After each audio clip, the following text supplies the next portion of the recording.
Alors que les chiffres sur la santé mentale des jeunes, la santé mentale des enfants, les chiffres de la pauvreté, le taux de mortalité infantile ne cessent de nous alerter, vous répondez en supprimant le Haut Conseil à la famille, à l'enfance et de l'âge. 20% des enfants vivent sous le seuil de pauvreté. La mortalité infantile explose de façon plus qu'inquiétante.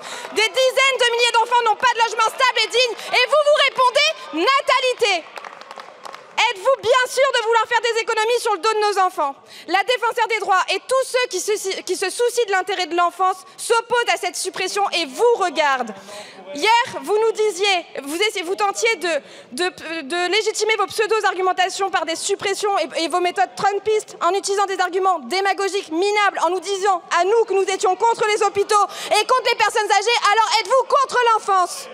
Il y a des rapports qui sont remis, oui, Madame Goulet. Des rapports qui ont été remis en 2024 à hauteur de 5, soit 62 000 € de production de cette instance.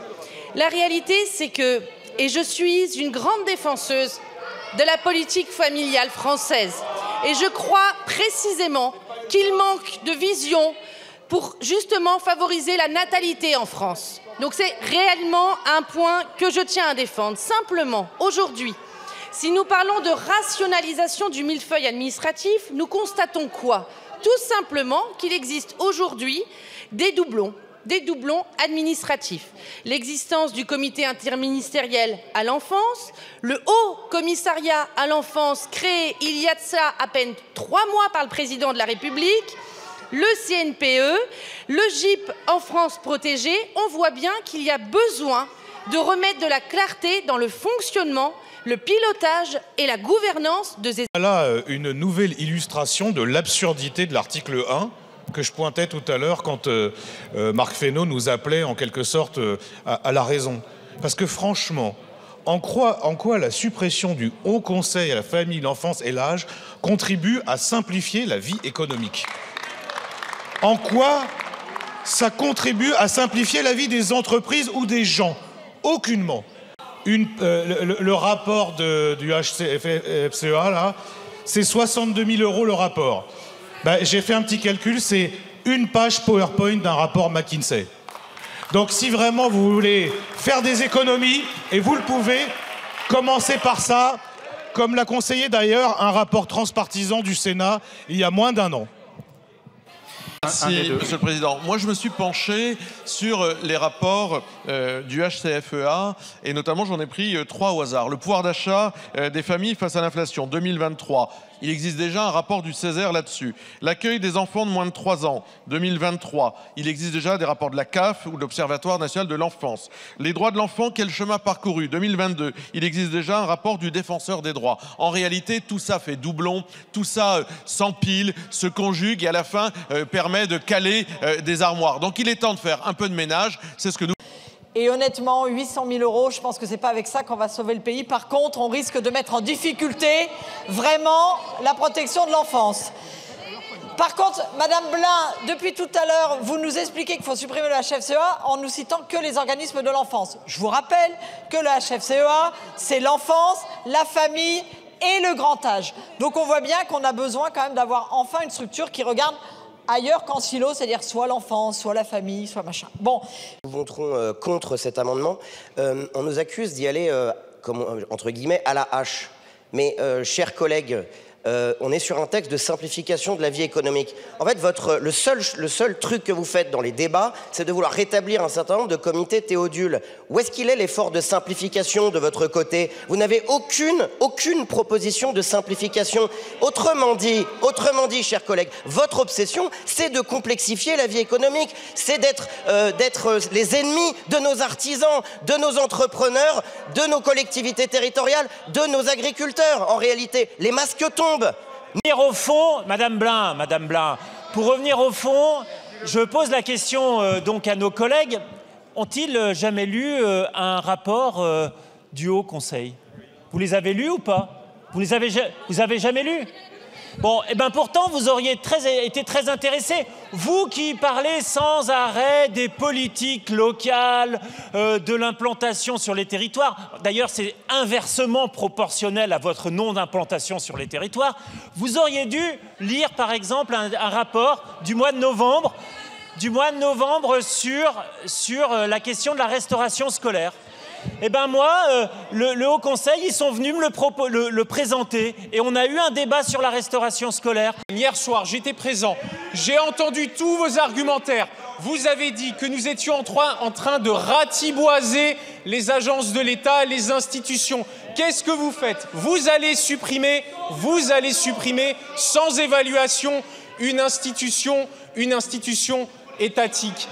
Et d'ailleurs, le fait que nous défendions le HCRS contredit toutes vos fables d'hier, tous les mensonges que vous avez proférés hier et qui expliquaient que nous voulions ratiboiser, passer au lance-flammes l'ensemble des institutions et des organismes de l'État.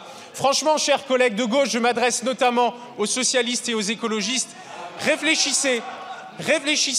Et si avec l'appoint de l'extrême droite, vous vous en prenez à l'enseignement supérieur et à la recherche française, j'espère que vous pourrez encore vous regarder dans la glace. Minimum travaillé, si vous aviez été juste sur les 3 sites de ces 3 instances, vous vous seriez rendu compte que ce n'est pas les mêmes missions, que ce ne sont pas la même composition.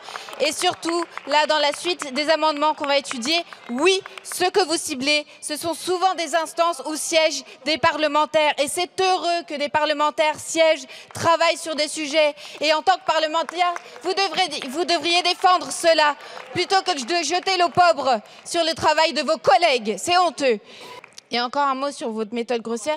J'étais le lundi même, avant l'étude en commission, avec la déléguée territoriale de la Poste de mon département, l'Essonne. Elle était scandalisée du fait que vous vouliez supprimer cette instance. Si, c'est vrai. Et il y a une lettre ouverte qui circule aujourd'hui d'acteurs du numérique adressée à François Bayrou pour résister à cette suppression. Donc vous avez tout le monde contre vous.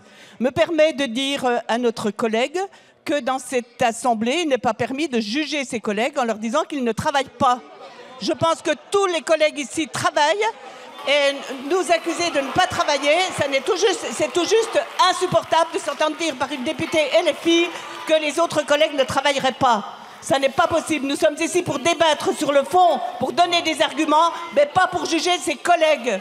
Juger ses collègues, ça ne se fait dans aucune instance, ni dans les conseils. Nous venons d'assister à une scène extravagante où un parlementaire de la nation accuse un lobby parlementaire.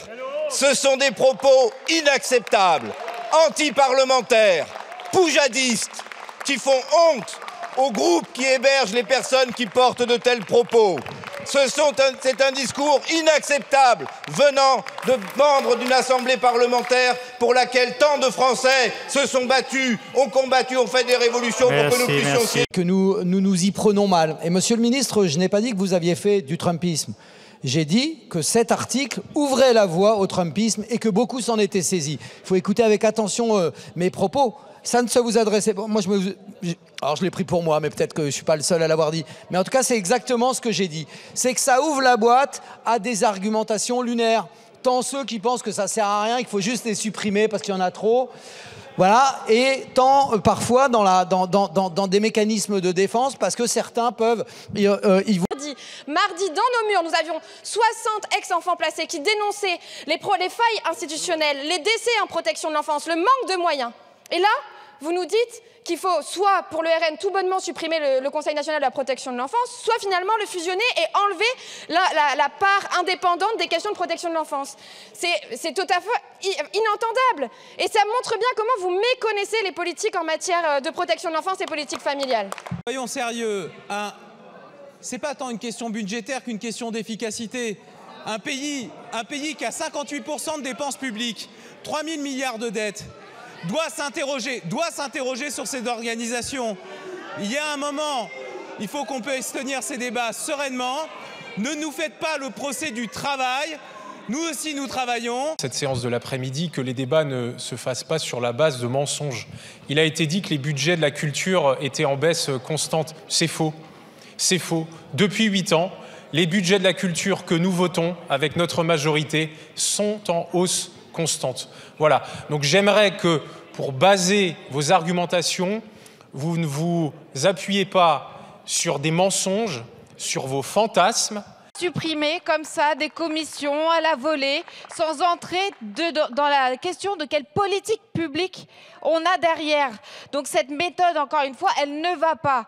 Et on aurait dû supprimer cet article. Et on aurait dû supprimer tout simplement ce projet de loi qui n'a aucun sens. Aucun sens.